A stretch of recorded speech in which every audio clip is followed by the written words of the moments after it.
Welcome back to the world of cinematics. As you can see, there are still only 4 of us here. Robert decided to live in a third world country known as Idaho. Nampa, Idaho. And now all the power is out, and so he is unable to join us. Specifically his address. Apparently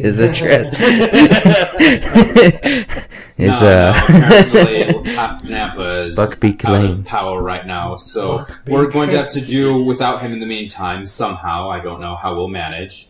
Quick, just do as many episodes as we can. We're going to do at least 7 episodes in one night. You know, maybe they'll be successful this time. You never know. He might be the reason we're not picking any of one up. But tonight is a special treat for those of you who are Star Wars fans. As you know, we've been going through this month of This is the May, or May the Force be with you. And we are continuing with that with a discussion about The Bad Batch. Yeah, so I don't want to be the Debbie Downer. I'm just guessing that I'm the most negative on the show so far. But even I'm not saying like, oh, I hate this show. I think it's awful. It's the worst thing. It has ruined not only my childhood but my adulthood as well. No, like at the end of the day, I think the show's fine. It's not for me, but I appreciate it for what it is, and I'm glad that other people are liking it as much as they are.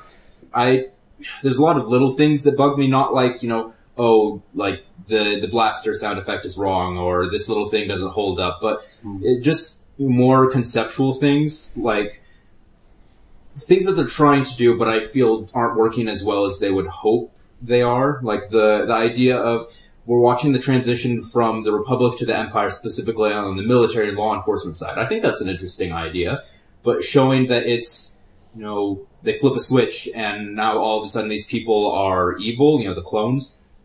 I think that could be interesting if you show that, you know, there's still a human inside that. They're trying to struggle against it, but they can't, and it's torturing them. That could be interesting. Or you could do the, you know, how it happens in the real world. You know, people, they're following orders, they're indoctrinated, and they don't see how they become these tools for evil. But instead it's just kind of become, well, they're evil now, and so I wasn't really shocked or horrified when we see, you know, them, you know, killing their own men or killing civilians, because I'm like, well, we've seen them blow up a planet before, and we kind of know they're willing to just kill their own people. They are the bad guys. Or the idea that they're switching over from Republic credits to Imperial credits, and this is a big, bad, scary thing, but to me, not really all that big of a deal. What they're kind of trying to do, they're trying to make like an allusion to when, in the real world, regimes will use that as an opportunity to document and take control of their people, which I feel there actually would have been a really interesting and natural way to work that in with, you know, the credits were actually from the, you know, the intergalactic banking clan. They kind of bankrolled both sides of the war in the Clone Wars, and you could show how, you know, oh, we're, you know, taking power away from these people. You can't trust them. You can trust us. When really it's just the government seizing power to use for their fascistic ends. But that's just where I'm coming from. I understand that most people are really liking the show and loving it for what it is. I do, you know, I'm liking the Bad Batch themselves better than I did in the Clone Wars. They've grown. I'm curious to see where they keep on going next. And so I'm at the point where I wish they were doing things differently, but I also want to see what happens next. So it's a mixed bag for me. But again, I'm the most negative. I'm just guessing. These guys, I'm sure, love it a lot more than me. I don't know. I didn't even bother to see the latest episode, if I'm honest. I kind of was like, you know, I don't know that I want to get up and watch this. Because usually with the Disney Plus, especially The Mandalorian, when it would release, I'd, you know, get up a little bit earlier on Fridays just to watch it. But for me, I was just like, I don't really care if I see it this time. Because it opened really well with Crosshair sort of being set up as the main antagonist. It's very much that Winter Soldier feeling for me. It could be that good. It could be, or be close to that good, because you have your assassin who's brainwashed, and he still has friends, and they have their moral code and everything. So they got to try to redeem this guy while he does these terrible things. But they haven't really done anything with that since the first episode. They're just like, well, we're going to go on missions and we're going to go join bounty hunters or whatever. And I'm just thinking, I've seen this before. I've seen this in the Clone Wars. I've seen this in the Mandalorian. And it was fine then, but for me now, I'm like, let's focus on the Empire, and let's focus on Crosshair chasing them, hunting them down. Because if Tarkin has half a brain, he'd say, well, if Crosshair is this effective by himself, imagine what those guys are like on their own. So we need to stop them as soon as possible. And if that's what the show is about, is basically turn it into The Fugitive or The Winter Soldier, make it about them on the run and him constantly chasing after them. That would be interesting to me, seeing them running around with the little kid and just being like, oh yeah, well, let's run around, let's build a new life or whatever. I don't care so much about that. So I might be the most negative, and that could be a new record. Yeah, all of a sudden I don't feel like I'm the most negative one. This is a wonderful feeling for me. 'Cause, as much as I've had these problems, I can't say, like, this last episode, I thought the action choreography was great. I love Fennec Shand in it. Yes. Yeah, Fennec was in it. Spoilers. I had a lot of other problems, but Fennec Shand was great. Yeah. Thumbnails. Yeah, no, in fact, I can say this for myself is I think we aptly named ourselves the Mad Batch last time, and we're kind of leaning that way because, honestly, it's not the worst, and it is going to be a comparison between, this and Clone Wars and Rebels. So far, it's not the worst of either of those shows, but it's not as intriguing as those shows either. Because, I call them filler episodes. Technically, they're not. But they kind of are because they're just filling in the gap, but it's not absolutely necessary for the story. They're moving forward in their journey, but they've taken one step this whole episode. Yeah, exactly. They've only just moved one planet away from the previous planet, which, they did do with Mandalorian, but the difference is we knew what the goal was. These guys, they don't have a goal. I also think in The Mandalorian we saw a lot more growth for the characters with each planet they've gone to. Yes. So far it's just been, we need a thing on this planet. Well, we got the thing. Oh, bad guys are shooting at us. Okay. So we need a new thing on this new planet, and now we've got new bad guys shooting at us. Yep, very much. But what were your thoughts, Brendan? I've kind of noticed the slowdown in it as well. And something I realized, I looked up how many episodes there are going to be in the first season. Do you guys know how many there are going to be? I'm going to guess 6. What do you guys think? So, I don't think we've had a confirmed count. I know Kevin Kiner referenced scoring episode 14. So, at least 14? Okay, well, I looked it up. I don't know if this is true. It sounds like it might not be confirmed. But I saw there was 16.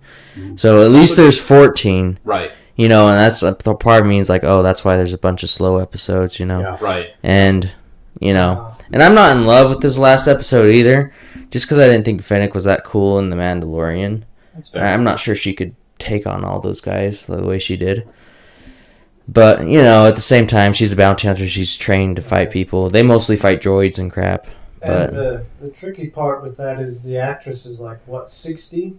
Yeah, if she's not 60, she's close. Significantly younger. oh, yeah. So that would explain for some of that, I suppose. But Did you see how she took out Wrecker, though?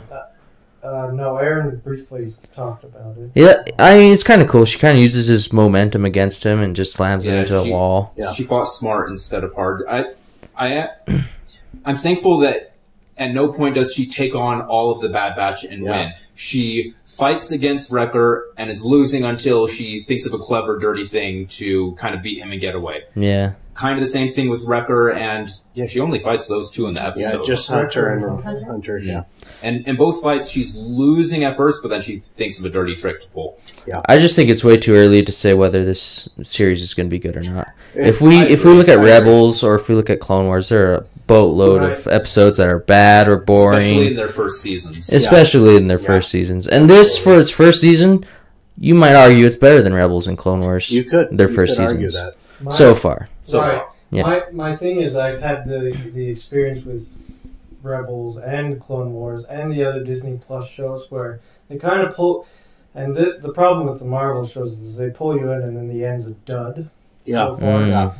But with this and with those other shows, Rebels and Clone Wars, is that they kind of get you in, but, towards the end or the middle, that's when it starts to get good. So, if I miss out on 2 or 3 or 5 or 6 episodes, so be it, just to get to the good stuff. That's fine by me. And that is a fair point, because there are plenty of Senator episodes and Droid episodes that I'm not a fan of in Clone Wars. You know, Sure. people who love Clone Wars, they have to admit there's a couple in there not huge fans of.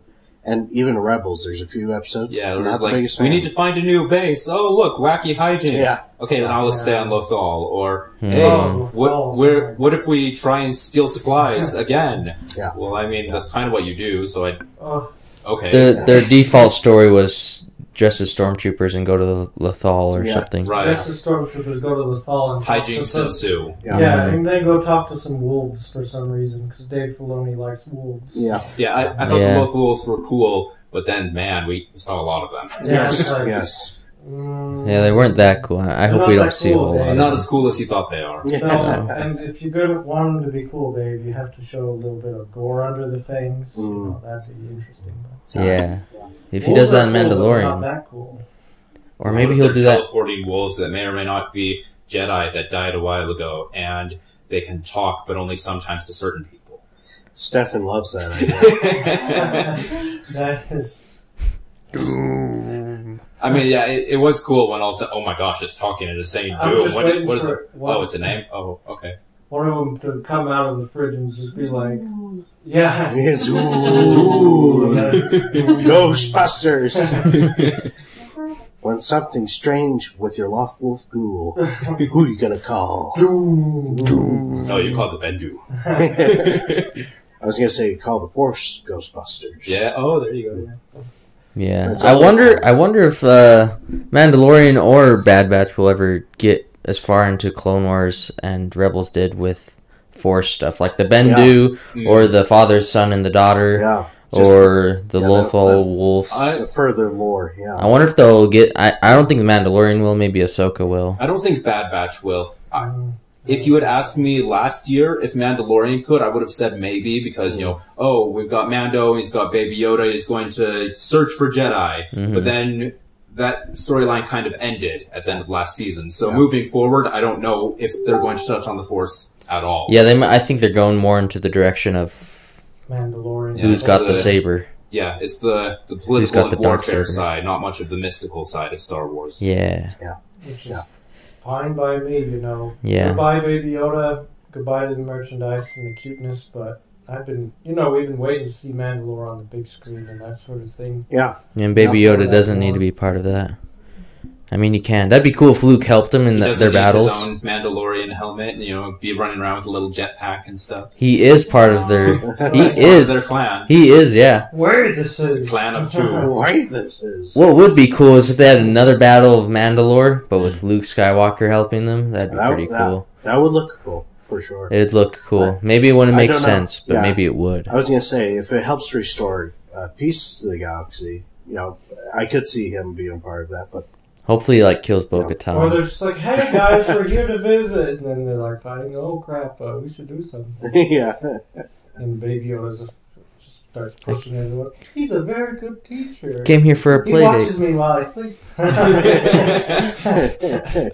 Yeah, He stands over me. I don't know if the Mandalorian is going to lead up to taking back Mandalore, because, you know, if it's just the Mandalorian doing that, then who are they going to be fighting up against? I mean, you know, they're remnants of the Empire, but not really enough that they'd probably be able to hold the planet, you know, of Mandalore against all the Mandalorians. Mm-hmm. But if that's what all of these shows are building up to, you know, with the Rangers of the New Republic, which may or may not be happening now, but Ahsoka and Mandalorian, all these shows are building up to one thing where, we're taking on Thrawn for the fate of Mandalore. Yeah. I could see that. Yeah. Which is kind of what I've been guessing is what they're leading up to. Right, because Thrawn would be, you know, someone who you could see, oh wow, this is a formidable enemy who could hold Mandalore on his own. Yeah. Because as much as I love the character of Moff Gideon, his Imperial remnants wouldn't be able to hold that planet.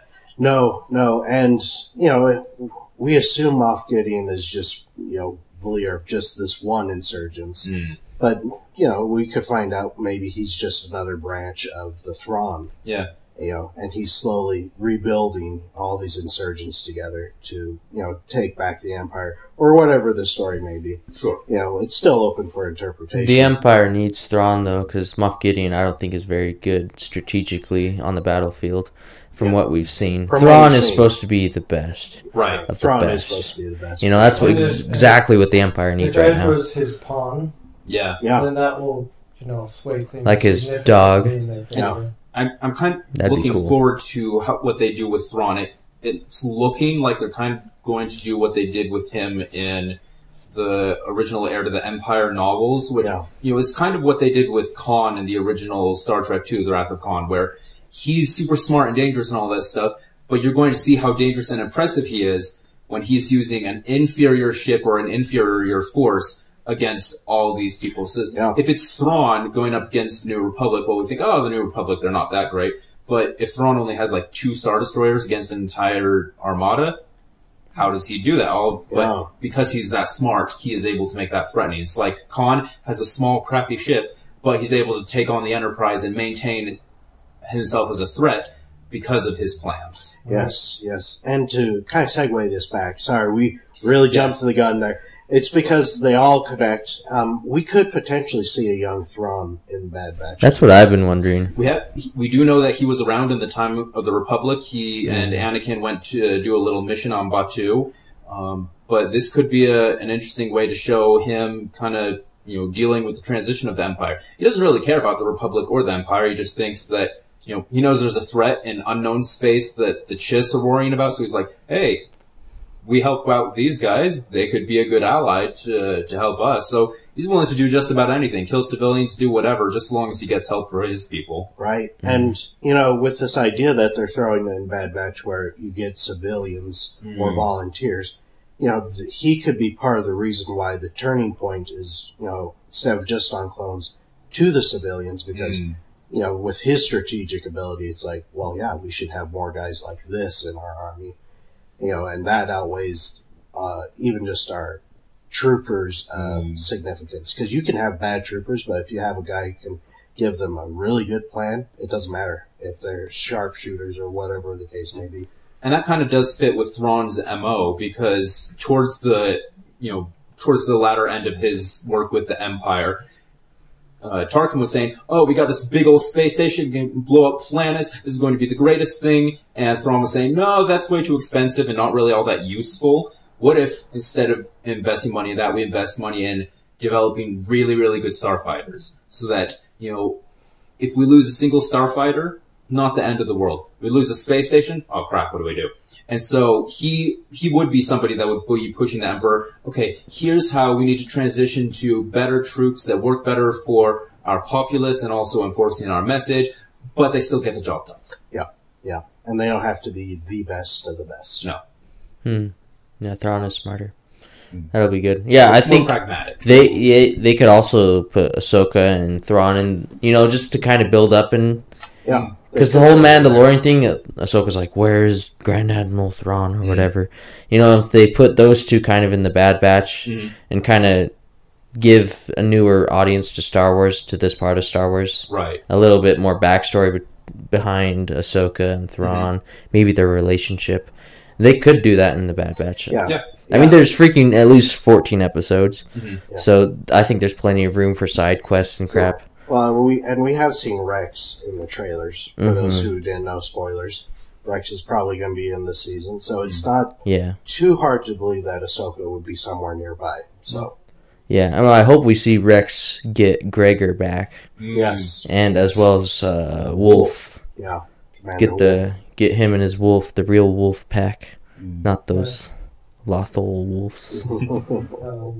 Lothal. Yeah, I want to see that. So overall, we're not overwhelmed with a Bad Batch. I could say I think that's consensus. Yeah, because we don't really hate it, but we don't, absolutely adore it. We're just kind of neutral waters for the most part. We're not overwhelmed or underwhelmed. We're just whelmed. Yeah, we're just whelmed. We're just whelming. I whelmo, you whelmo. She whelmo.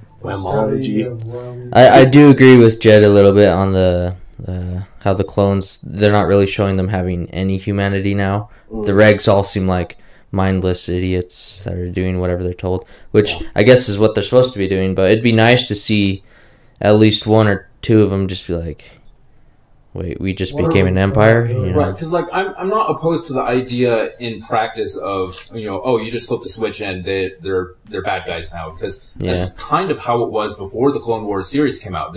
These weren't people with personalities; these were just, they're basically organic droids in episodes 2 and 3. Yeah, and you know, it was kind of this horrible, awful thing that you don't really think about. You know, the Republic has basically bought an army of slaves to do their bidding. And now it's just they've been transferred completely under the power of somebody who's evil, which is a really, really bad thing. But it's also like, wow, the Republic that was kind of a bad thing to do. But then with the Clone Wars saying, hey, we're going to explore them. They have personalities. We just didn't get to see it. Like, oh, they're people too. And then in the finale of Clone Wars, we got to see how, you know, yes, they did have their free will taken away from them, but that doesn't mean that they weren't, you know, feeling all this conflict and torment inside about it. Yeah, like Rex and even Jesse. Yeah. But now it's just, oh no, good soldiers follow orders. The Empire said to do this, so we'll do it. Okay, cool. Yeah. Right, the only one they explored with that concept is Crosshair, because he wasn't completely like that. They had to basically Winter Soldier brainwash him so that he would completely comply without any real. But even then, they didn't Winter Soldier him, because it's not like, you know, they're torturing him, saying like, do as you say, whatever. It's just, we'll shoot a laser in his head to super duper turn the switch on. There was something that was in him, and he still kind of has his personality. He's always kind of the more bit of a jerk and everything, but now he's like doing things that I don't think he would normally do. He might joke about it or say it. Yeah. So something was definitely there. So obviously it's not somebody taking Bucky and changing him completely or something like that. It was there. It's just they magnified it by 10 or whatever. Right. Well, and the only real indication of that turmoil that we see inside, other than Crosshair so far, was Rex. But that was because we saw him with the chip in him, but then it without him, and you know he starts to cry when he thinks about, you know, these guys aren't going to stop no matter what we do. Yeah. And you know that's nice and that's good, but I do agree it would be nice to see even more of that. In fact, I wouldn't be surprised, just based on what had happened before, is if there was a insurrection of some sort where some clones did start to turn, and maybe that's why the whole cloning process stopped. You know, we can look at what happened in, you know, in previous canon or current canon, but honestly, as far as I'm concerned, it's not until they show us what's on the screen. Right. That's what's considered canon. At least that's how it's been as of late. So yeah, that's true. I think I don't necessarily want to see them fight with it more, because I'm okay with them being straight-minded. It's just what bothers me the most is that Rex in the Clone Wars really, in the Umbara episodes, he said, we are not, or maybe it wasn't Rex, it was Fives. Fives said, we are not mindless droids, you know. Yeah. We can do what, we have free wills, we can, we know when orders are wrong, we don't follow orders if they're wrong. Yeah. And now it's just they're following them, and now they're just, you know, the bad guys, you just shoot them in the face. Yeah. You shoot your own brothers, you know, and for the Bad Batch, they just see them as, you know, regs or whatever. So it's kind of hard to watch that, and you're just being like, these guys are more than just droids that can't think. So I hope in this next episode with Rex, I assume Rex is going to be the next one. He may, yeah. I hope he kind of dives into that and how he's feeling, because we kind of see how he feels in the season finale of Clone Wars. Right. But I kind of want to, how, you know, because it must be like really, really hurting him inside to seeing all this happen, and he knows they have no control over it. Yeah. And that was something that I really liked about the premiere episode of The Bad Batch, is before they flipped the switch in Crosshair, it was, no, they all have been given these orders, and all of them are saying, no, I won't do it, except Crosshair. He still had his free will of saying, like, you know, I don't know how comfortable with this I am, but I am going to do it. I am choosing to do this, which is much more how it is in the real world. You know, everyone is able to choose, make their own choices, but there are still people who choose to follow bad orders. You know, he wasn't a droid. He wasn't just saying like, oh, I will do whatever I'm told to do. No, this is coming from higher up. There is a value and authority and hierarchy, and so I'm going to follow it, not without question, but I'm still going to do it even though it's a bad thing. Yeah, and that's how Crosshair is. That's like that's like a scary thing, but that is more in line with his character. Yeah. But now it's, instead of I'm choosing to do bad things because they're orders, it's just I have orders, there's no choice, I'm doing it. Yeah, I've wondered about that. Like, if when let's say they do save Crosshair, they get the chip out of him at the season finale. Maybe this is what happens. Maybe this is why they cry. They take out his chip, and they're like, oh, Crosshair, you're saved, finally. And they're just like all happy, and then he shoots one of them. He's still Crosshair. He shoots freaking Wrecker in the face or something, you know? And it's just like, oh my gosh.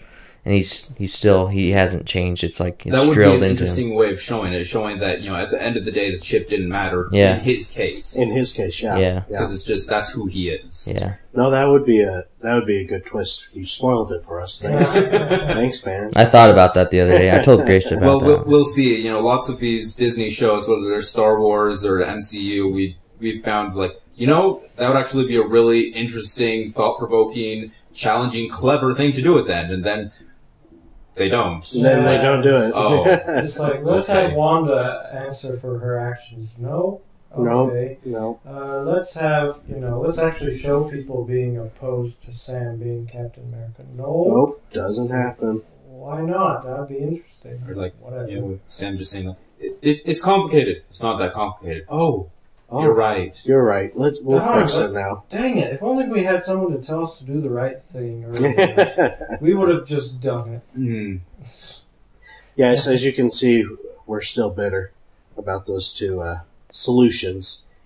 Not the worst endings in the world, but not challenging ones either. So I don't know. I'm enjoying the Bad Batch, though. I wouldn't say I'm disliking it more than... I like it. I'm just waiting for the good stuff to pop up. Yeah. I don't really...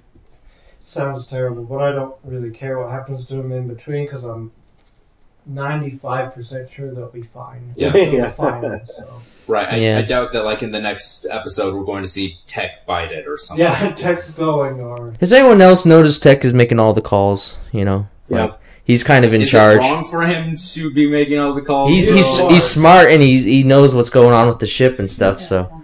I am liking the running gag that, you know, like every episode there will be some crucial information that the rest of them should have known, and he's just like, yeah, I already knew that. I mean, is this not obvious? And the rest of them are like, no, it's not obvious. Tell us. You know, you need to tell us. It's the perfect formula if you wanted to make Donatello from the Ninja Turtles interesting. Yes. Because Leo thinks he's in charge, but Donatello's actually like, I'm like 5 steps ahead of you all of you all the time. Yeah. And I say stuff, and then Donatello takes the credit for it. Yeah. Because he's probably the hardest one for people to sort of translate. Yes. Anyway. Yes. Bad Batch seems to be doing a good job of making him not only youthful, not only the nerd, but the guy who's smarter than him. Well, the reason he's not in charge officially is because he gets on your nerves. Hunter, he manages to... Everyone gets along with him. And, you know? and you know, that's a fair comparison to TMNT. In fact, if it ended up being like TMNT, where Omega becomes, what's her name, April? Oh, I was thinking the lady turtle. We do not speak of her. We don't speak of her. No, is it April O'Neil? Yeah, she's the reporter. Yeah, the reporter. In the 2003 TMNT? The animated film? The TV show. Oh, yeah. Which I think is a sequel to, you know, the CG film is a sequel to that. Okay. They make her a fighter as well. So if Omega became similar to that character, and, you know, she finds her uses and whatnot, I think that could be a good way to see this is TMNT, but in Star Wars. Who's the rat, though? That's a good question. I don't know. The rat is the Camino. And is Lama Su the new Splinter? There we go. Yeah, he's now they're living in the sewers of Camino. Please tell Master Cypher this. Cypher DS. Cypher DS, he does look like the rat, though. In the Clone Wars. Go, clone soldiers. Go, clone soldiers. Go. Go back, go back, Yes, we need a Canto Bite rap or something about the Bad Batch. And then they all start dancing and beating up people. And Crosshair, like with steroids, is like that with like a wolf face is running towards him or something. The super Crosshair. Yeah, super Crosshair. Wear Crosshair. Crosshair. I like it. Oh, we've gone overboard. But how are we doing for time? Yeah, so that's about where we were. This is a pretty good point to wrap up. Yes. We're going to have a quick break before we come back with a new segment we're going to try out. But yeah, that's our thoughts on the Bad Batch so far. We're curious to see where it keeps going. Not overly thrilled with where it's gone so far, but we're open to the possibilities of what the future will hold. Yeah. So we'll continue to give you all updates on Bad Batch, maybe every other week or so, like we've been doing. But yeah, that's our thoughts on Bad Batch so far. All right. Thank you. All right, welcome back. So we're going to be trying out this new segment where we make a ranking of different things based off of binary choices that are presented to us. We're going to discuss them briefly as a group and then make a decision at the end. We'll have our own ranking presented to us, and that will be our official ranking as a group. It won't be my ranking or Aaron's ranking or anyone else's ranking, but it will be as close to a conglomeration of our rankings as a whole. It'll be our official podcast rankings. Next week, we're going to be trying out with Robert all of the Star Wars films, but we figured without him, we'd try something just marginally less consequential with ranking our favorite episodes from The Mandalorian Season 2. And so with that out of the way, guys, episode 15 or 16, thoughts? I don't know why they put them together. Yeah, they put the two favorites right there at the front. Uh-huh. I mean, for me, I know this might be a difficult decision for some, but I know for me it's easy. I'm going with The Believer. Yeah, for me, I'm gonna go with The Rescue. I like The Believer, mainly because it made me like Bill Burr's character. They did too good a job in these last episode of making everybody unlikable. And everything else that happens in The Believer is good. I like The Rescue. I'm biased. I didn't cry when Luke Skywalker appeared, but, my heart. All right, that's 1-1. What about you, Aaron? All right, so I do like The Believer quite a bit. I liked Bill Burr's character. I also liked the pirate sequence when they're on top trying to blow up the fuel. I thought Mad Max bit? Yes, a little bit of Mad Max going on. That was really fun. But I've got to say, I do like Luke in The Rescue. However, I'm a huge fan of the Dark Troopers. And I like the sound of their music. I like how Terminator-ish that they are. And yeah. I like Moff Gideon and the Beskar spear type of fight that went on. Overall, I've got to say I like Chapter 16, The Rescue, more. All right. You going to side against me, Brendan, or you going to tie it up? Well, let's just say I like The Rescue. I also like The Believer a lot. I think technically The Believer has better acting because, in The Rescue you see Luke's face and it's hard to see how well he's acting because he's a CG face. But The Believer, Bill Burr, he has a really like his acting in that. And he's really believable and you really feel for him. You kind of feel what he's kind of lost during the war, and you're happy that he shoots that guy in the face, even though it messes with the plan and everything. I really grew to like his character. I didn't like him before, like Stefan did. But I grew to like him a lot, and he kind of had his redemption, and he helped Din Djarin grow as well.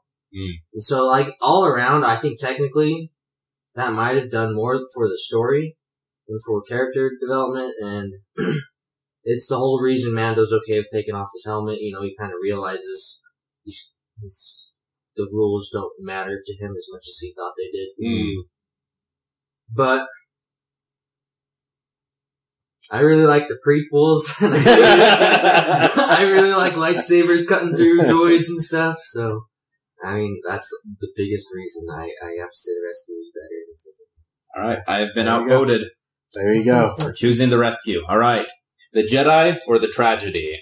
Ooh. This is another one that I know is going to be hard for a lot of people, but for me, again, it's going to be easy. I'm going the Tragedy. I'm going the Tragedy.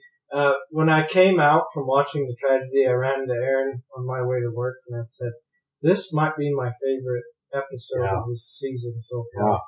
And that says a lot because we went off with a good start with the first episode there, but Boba Fett coming back, Yeah. He's needed it a lot more than Ahsoka has needed it. He deserved it, and it was good. It was glorious. Yeah. No, you know, and that's kind of how I feel too. I do like the tragedy a lot. I do wish it was named something different. I don't know, maybe the revival or something.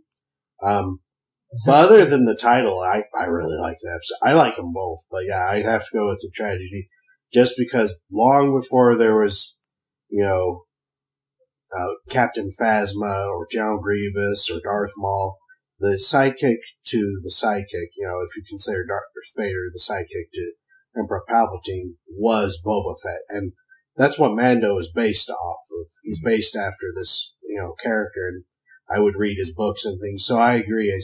I'm a Boba Fett fan more than I am an Ahsoka fan. So the tragedy is also my favorite. I might have shot myself in the foot by saying the prequel thing, because I do like the Jedi better.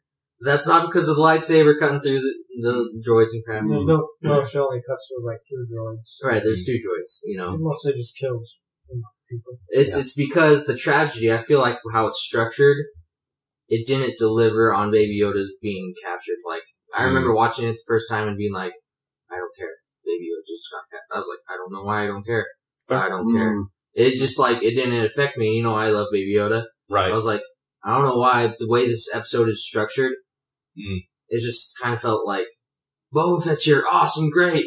Oh, Baby Yoda's going, where's Boba Fett? I just want to see Boba. It's just like, something about how it was structured was not focused as well on the Mandalorian and Baby Yoda as much as I wanted it to be. That's fair. And the Jedi, I feel like, well, Dave Filoni said he doesn't want to bring characters in unless they have a purpose. And with Ahsoka, her purpose was giving the Mandalorian Baby Yoda's name. You know, so she actually had a purpose in the episode. Whereas Boba Fett was there to look cool, and that's about it. You know, and it's cool that he's back. I'm glad he's back, and I hope they do a little bit more with his story in his own TV show. But I just think the Jedi's better. Not That's that fair. it matters at this Yeah, unfortunately, you've been outvoted, but you do bring up good points. And I would just like to say, so far, it has been difficult for me, because I do like season 2 a lot. So to have me choose in some of these episodes, except for these ones, this one's going to be a lot easier. But so far, it's been a tough choice, because I liked all 4 of those episodes pretty equally. But if I have to choose between one or the other, that's why I vote the way I vote. Yeah, you say this one's going to be easy. What are you saying for this one? So the Heiress or the Siege? So I'm going to have to go with the Heiress, because I like seeing Mandalorians, a bunch of them working together. That's why I would say episode 3 of the first season is one of my favorites, is because it's a bunch of Mandalorians working together. And that's just a fun thing to see. For me, it's the same thing as the Heiress, because I know in the first season they have the episode where they go on the heist or the prison break, and the idea is to sort of challenge and test his beliefs and all those things. I feel like this tests his beliefs more than anything else, because it's like, you know, you get a whole if you're a Christian, for example, you get a whole bunch of non-believers mocking you.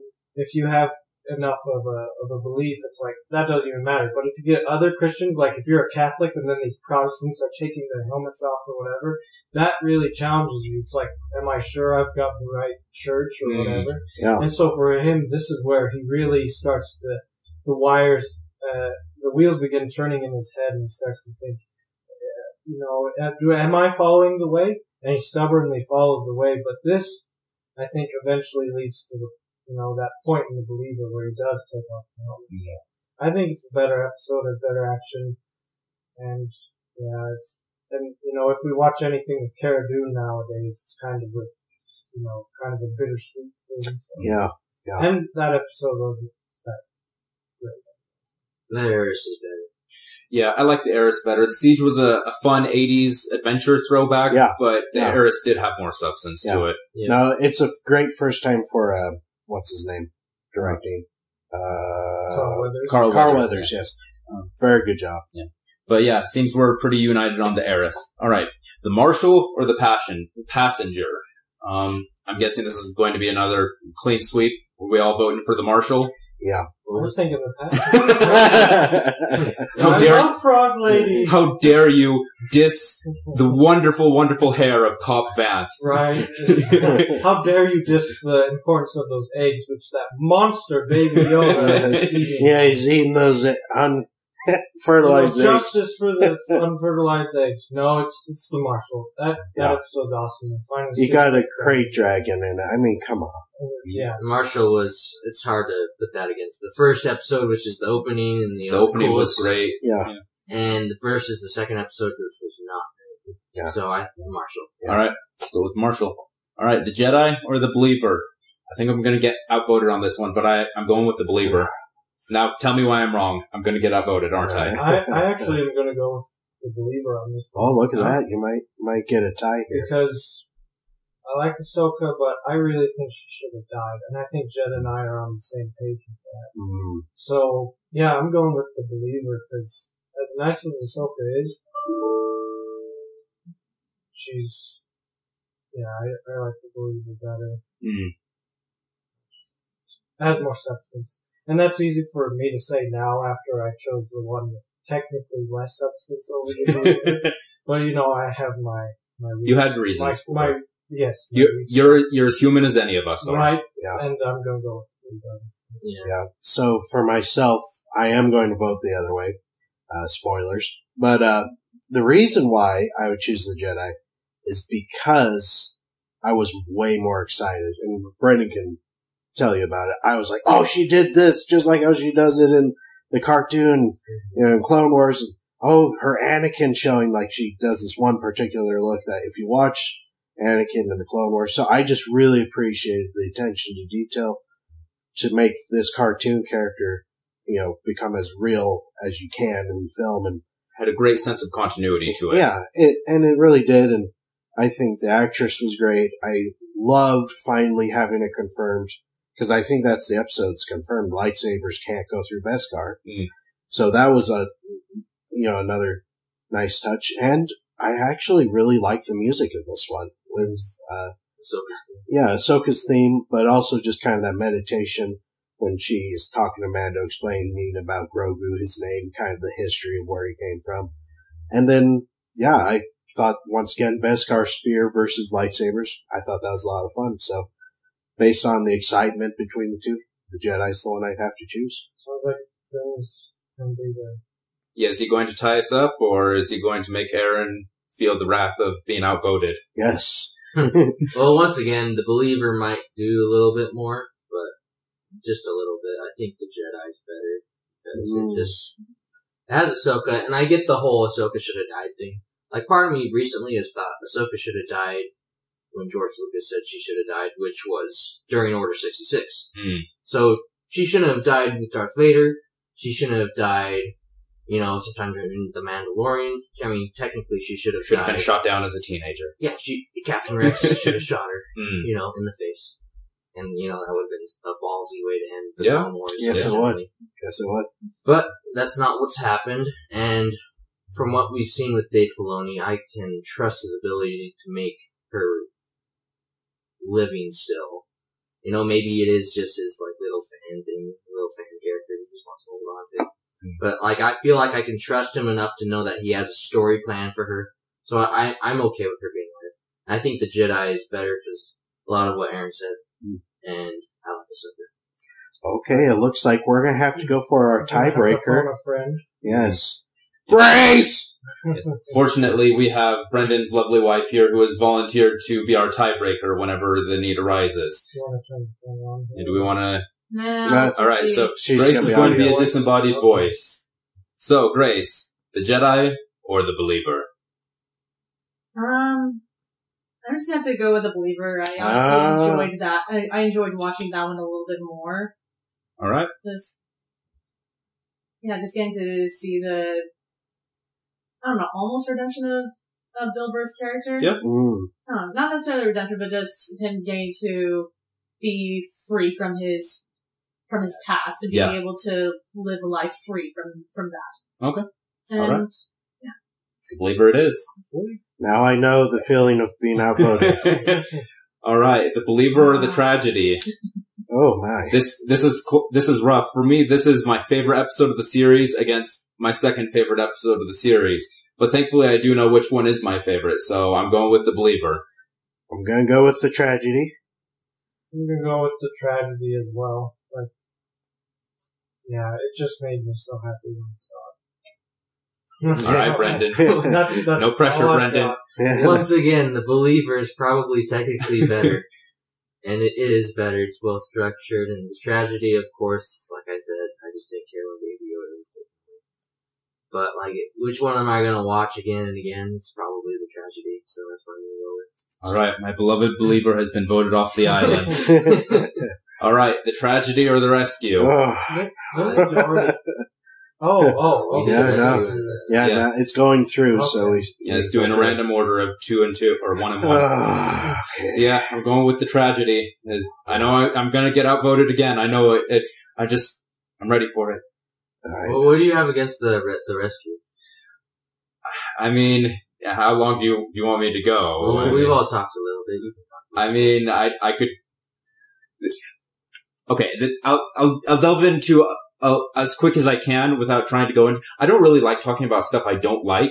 So this has been me for, oh gosh, this came out about a year ago now. So this has been me for a year not talking about me not liking Luke Skywalker in The Rescue.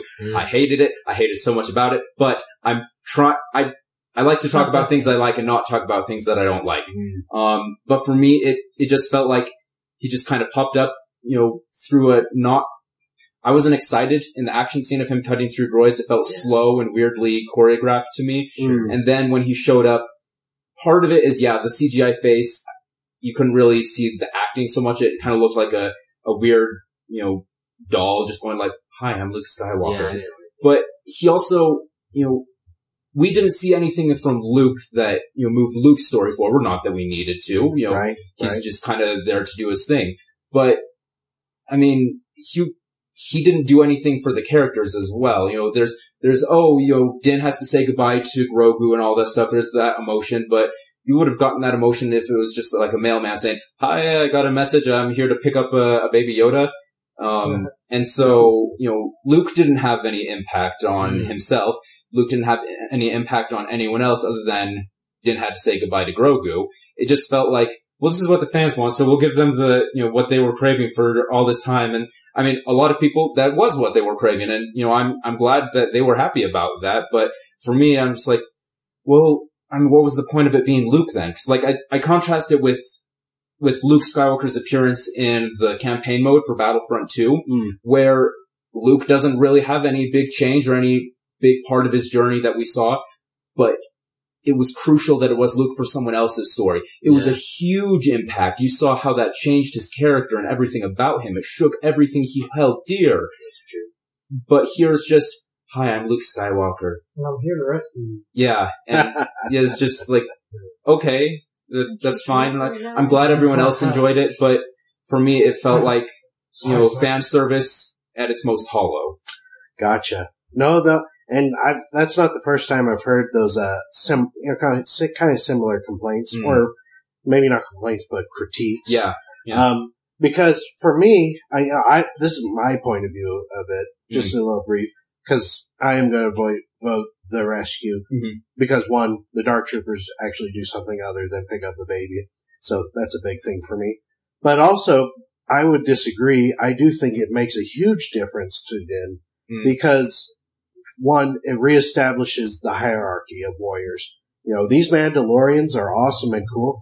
Right. At the end of the day, the Jedi and Sith are the most powerful warriors in the galaxy. So that's an important thing. In fact, they don't want to open the door to let him in. And the only reason Din does it is because he sees Grogu reaching out towards him.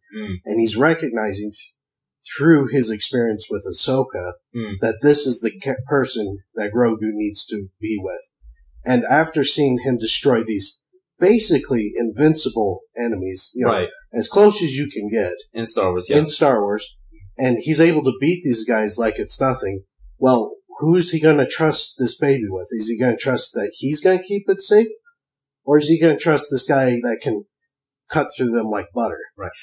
and I don't want to litigate every single point of this because we'll be here all day. But that was another thing I forgot to mention. I didn't feel any tension with the Dark Troopers banging on the doors because, especially when Luke showed up and showed a lightsaber can cut through them. Well, we know that Din and several other Mandalorians in there have basically laser-proof armor suits, and we know that the Darksaber, a lightsaber, can cut through them, so I wasn't really feeling all that worried. Well, I would, because he's not very good with melee weapons. But no, you do bring up a fair point. But, for me, and I would say for those who do like the Luke appearance, those are things that I would say equate it to be better. But like you said, we don't want to litigate everything. But, I acknowledge I am in the the vast minority. Yeah. Well, and it's not even that. It's just, this is my point of view. This is your point of view. Sure. Neither's objectively right. But going back to the vote, so we have one for the tragedy, one for the rescue. Stefan, what would you vote?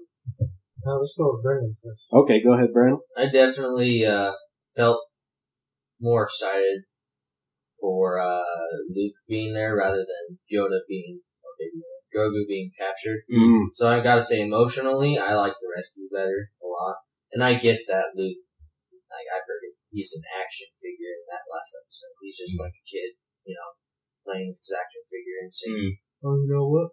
I made these villains that are too powerful, so I'll just bring in Luke. Just run them all over, because Luke's my favorite character. So, let's do that. But since it's a TV show, if this was like a movie, if that was the ending of a whole series, I'd be like, oh, that was dumb. Luke only came in. But if they don't show Luke in later series or seasons and don't do anything like character-wise, like Joe was saying, then I will also be kind of disappointed. But in the moment, it's just like, I'll just savor the lightsaber. That's fair enough. Yeah, that's fair. So, the rescues. Mine. Alright. Yeah, I've been a fan of Luke ever since I was a kid, He's been somebody whose journey I've enjoyed watching, growing up with him in a sense. And I do like his appearance in the rescue, in the sense that it's been a long time since, in my opinion, I've seen a Luke that I can recognize in that he's centered and he's not worried about anything. And it would be a piece of cake for him to handle all his drugs and everything.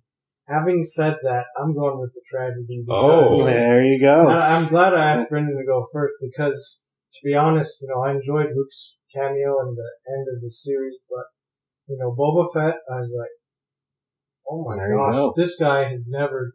Luke's always had the time to shine because he's the main hero. But Boba Fett, I was like, people have waited since this guy was made in the holiday special. Right. From that point on, to watch this guy actually do something and display a little to do what we've heard. Yeah. And I like Tamara Morrison's performance in the tragedy because he's different from Django. Right. He's, it's the same face or whatever, but he's different. He's been through some things. And when we catch up with him, to me, that's interesting. Luke, he's cool to see, and I enjoyed what he did, but Boba Fett, it's like, that's where the real mystery is. Luke's pretty much, in my opinion, he could stay the same from that point on. He's kind of a known quantity. Right. From the Battlefront point on, in my opinion, he should either be the same or just get better from that point. But Boba Fett is sort of a mixed bag. We don't really know where his allegiances are. And he is the more interesting cameo of the two. And like I said, his performance was really good. And his inclusion was really good. And that episode made me really happy. So, All right. Grace, you ready to be a tiebreaker again? Boba Fett or Luke Skywalker episode? Yeah, the tragedy or the rescue? I'm gonna have to go with Stefan here. Tragedy. All right. Just for the same reasons. It's like you don't really get to see Boba Fett a whole lot, so just to get more of his character fleshed out, it was cool. No, and it was a tough one to choose for me between the two. I'm pleasantly surprised at how often I'm not getting outvoted. I thought I was going to get outvoted on every one of these. No. Oh. All right, the passenger and the siege. Oh my gosh. This is I'm going with the Siege. The Siege. Anyone disagree? I'm going with the Passenger. Well, you're outvoted. You're outvoted. Now you know how it feels. The spiders are memorable. If you'd like to complain about it, go on Twitter. All right, the Marshal or the Siege? The Marshal. Yeah, I'm going with the Marshal. Oh yeah, the Marshal. Marshal, yeah. All right. See if these next the Marshal or the Heiress. This is harder. I think I'm still going with the Marshal. Marshal, yeah. The Crate Dragon Crate Dragon's really cool. Yeah. Dang it, I was gonna go with the Heiress. They're both great. They're both really good. Actually, you know what? I'm going with the Marshal. I forgot that Sand people get disintegrated. That's true. This is true. The Crate Dragon, man. All right, the Passenger or the Jedi? The Jedi. Yeah, this is not popular. I'm going with the Passenger, but I'm outvoted. You're going with the Passenger? Yeah. You liked it better than the Jedi? Yeah, and this is another one. I'm going with the Siege, but I'm outvoted, aren't I? And the Jedi. Yeah, the Jedi. Wait, so you not like the whole Ahsoka thing? Yeah, it wasn't my favorite. There was a lot I liked about the episode, but I did have a lot of mixed feelings on it. Yeah, I really like Ahsoka with Baby Yoda, though. I really felt like that was, like, real Jedi training that we haven't seen in a while. Yeah, but see, that was, I didn't feel any emotion with that. I'm just like, alright, so they're talking and training and stuff. Yeah. Alright. I don't feel anything. I really like it. Yeah, and I know I'm in the minority with a lot of these unpopular opinions. I'm glad everyone else enjoyed it more than me. Alright, the Heiress or the Jedi? I'm going with the Heiress. Same. The Jedi. Jedi. Alright, Grace. Tiebreaker, the Heiress or the Jedi? Bo-Katan or Ahsoka? Go for the redhead. Go for the redhead. This is a hard one.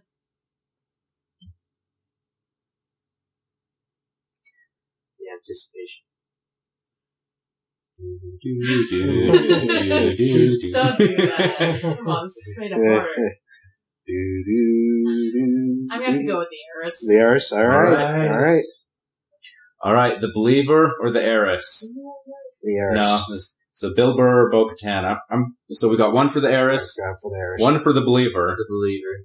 Alright, two for the Believer, one for the Heiress. What about you, Stefan? You gonna tie us up, or giving it to the Believer? Believer, Heiress, Believer. Heiress. Alright, Grace. Hey, Grace. Bill Burr or Bo-Katan? Bill Burr. Alright, the Believer. There we go. The Marshal or the Believer? Marshal. I'm going with the Believer. It's 1-1. I know technically the What was that, Stefan? Marshal, okay. I know technically the Believer is better. Go with whatever one you like more. I really like the Marshal though. Alright, so that's 3-1, right? Yeah. Alright, just making sure I'm not miscounting. Alright, the Marshal or the Rescue? I'm going with the Marshal.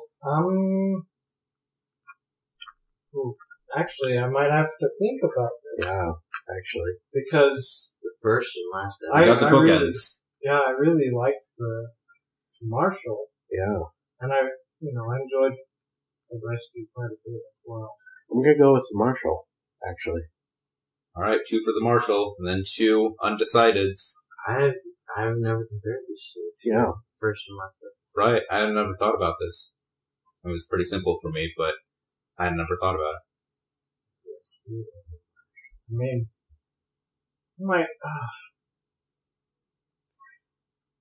the Marshal is good because it makes, it really builds up for Boba Fett. And then the Rescue kind of has a lady have a brief throwdown with Boba Fett. Which is disrespectful. He should kill her the next time he sees her. Yeah. Maybe he will. Maybe he will.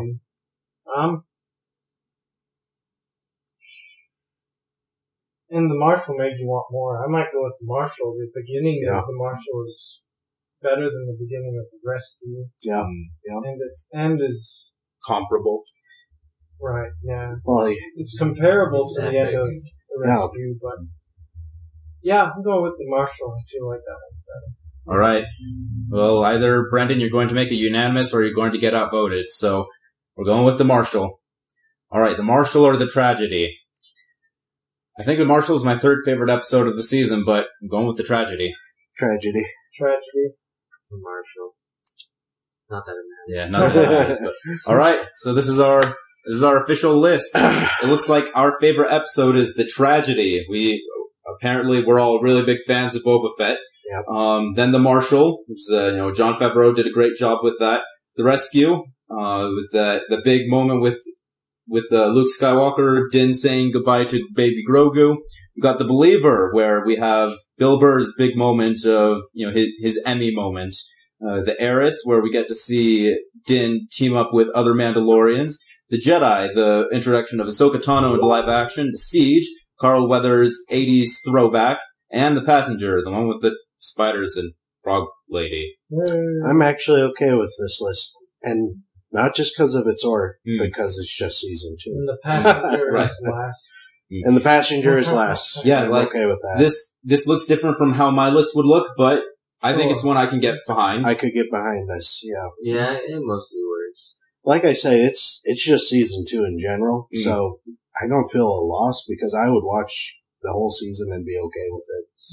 Season 1 could be harder for me. In certain cases, I mean, I know Jed hates the gunslinger, so that one's easy for me. Yeah, I feel there was only one episode I disliked in season 1, but other than that, or even with that, I feel it was more consistent than season 2 was. Yeah. Season 2 had higher highs and lower lows, for me at least. Right, I think that makes sense.